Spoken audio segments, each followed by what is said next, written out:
A lot of people have been talking about the demand for copper in China and where it's likely to go in the next few years. A recent article in the New York Times announced that China planned to urbanize 250 million people over the next 10 years.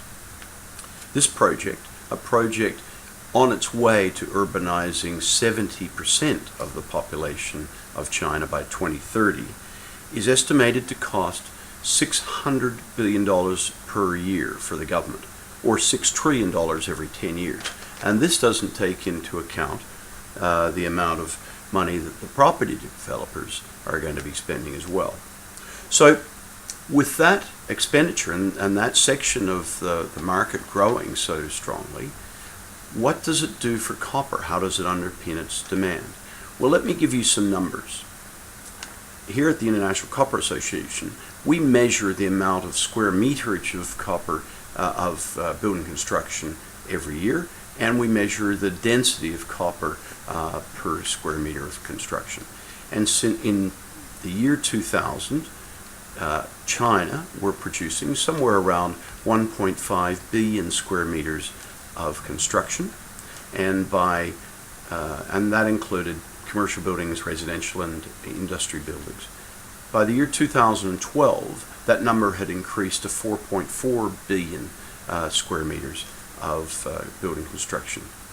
And on top of that, the density of copper per square meter had increased by 50%. So overall, the amount of copper used in building construction since 2000 to 2012 had gone up about 4.5 times. And so what is that doing overall for Australia? Well, some of our major companies in Australia, companies like BHP Billiton, Glencore Xstrata, and North Parkes Mines, are major exporters of copper to the Asia region and predominantly to China. In Australia, we produce 900,000 tons of copper every year, and we export about 700,000 tons, or somewhere around $5 billion worth of copper every year.